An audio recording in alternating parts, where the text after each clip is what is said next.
में चर्चा छिड़ जावे तो हरि के गीत सुनाने लगी।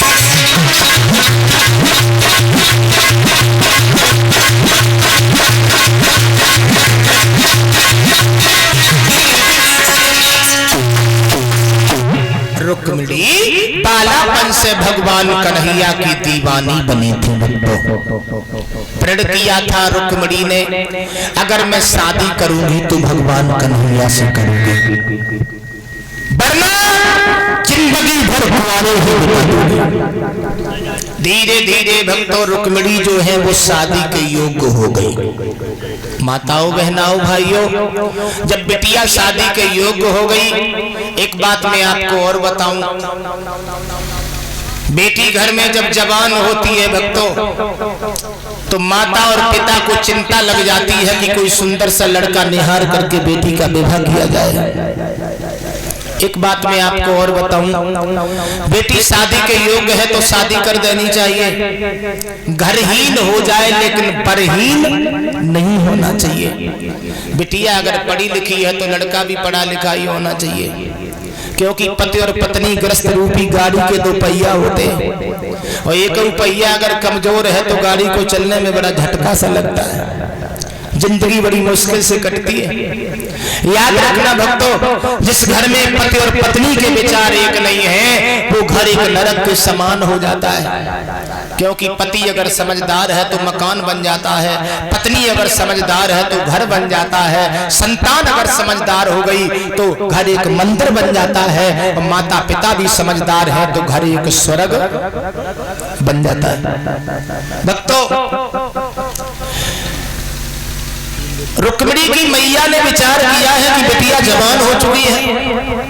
और एक बात और बता देता, बिटिया पढ़ी लिखी है, लड़का अनपढ़ मिल जाए तो ऐसे हो जाए जैसे बैल और भैंसा गुहर हो। हाँ, बैल ये खेचत है, भैंसा ये खेचत है, उस घर को चलने में बड़ी मुसीबत होती है। एक जगह की बात मैं आपको बता रहा हूँ, लड़की पढ़ी लिखी आ गई, लड़का बिना पढ़ा लिखा था। तो शादी जब हो आई तो लड़की श्रृंगार कर रही थी, क्रीम लगाए रही थी। छोटो वालो देवराव बोले भाभी क्या कर रही है? बोले श्रृंगार कर रही लला। बोले थोड़ी हमें दे दे। सो बोले क्रीम थोड़ी हाथ में दे दे। बिना पढ़े लिखे हते सुनने जीभ लगाए के चाट ली उनके सामने। भाभी ने डांटा, बोले मूर्ख कहीं के पागल, बुद्धि खराब है, ये खाने वाली चीज नहीं है। सो छोटो वालो रोत वह बड़े वाले के पास पहुंचो जो कि शादी होके आई। बोले भैया कल भाभी आई, आज ही डांटन लगी। बोले क्यों? बोले न जाने क्या दिया, हमने उसे खा लिया। बड़ो वालो आओ डंडा लेके। बोले क्यों मारा से, क्यों डांटा से? बोले स्वामी जी हमने क्रीम दी, इन्होंने खा ली। तो छोटे वाले की डंडा दे। बोले मूर्ख कहीं के रूखी का खाई, संजा को रोटी धर के चुप खाई लो तो बढ़िया रहता। बिना पढ़े लिखे हते जान तो कजू हते ना। एक बात और बताएं आपको, एक लड़का की शादी हो के आई तो लड़की पढ़ी लिखी, लड़का का जो बोल्ट ढीले रहे। सो जैसे ही निकलो सब के दोस्त मिल गए। बोले काहे रे? बोले काहे कि तेरो ब्याह हो आओ, तेरो अब समय कैसे कटे? बोले काहे कि तू तो बहुत सीधो साधु है, पत्नी बड़ी पढ़ी लिखी सुनता है। बोले तो क्या करे? बोले करो का एक बात हम तो बता दे, सुख कह देव करिए पत्नी ते पत्नी सारी जिंदगी दबी रहे। बोले बता।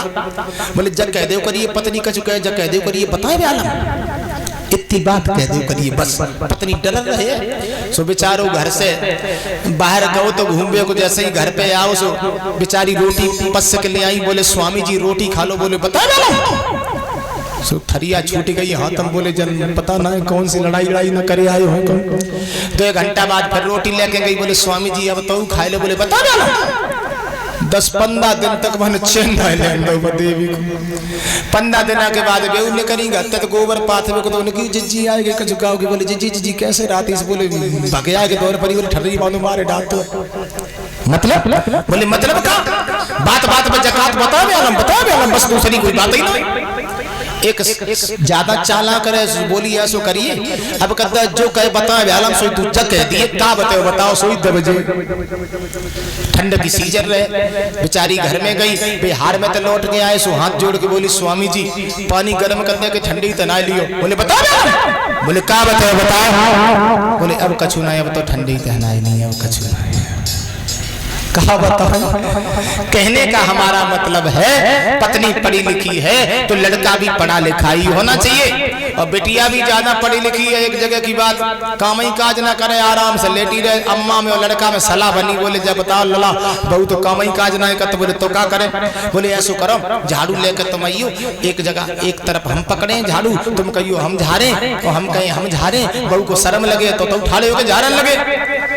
अम्मा ने लड़का ने जोई काम करो, बे बोली हम झाड़े, बे बोले हम झाड़े। सो बिटिया हुए तो बहू उठ के आई, बोले क्यों लड़ रहे हो? बोले क्यों ना बहू जो जकात हम जा रहे, हम कहा हम जा रहे। बहू ने हाथ भरे को डंडा लो आखन में, तो बीच में तो लकीर कर दी, बोले लड़ो ना, ये को तुम जान ले, ये को तुम जान ले। पढ़ी लिखी हो कोई ऐसे घर की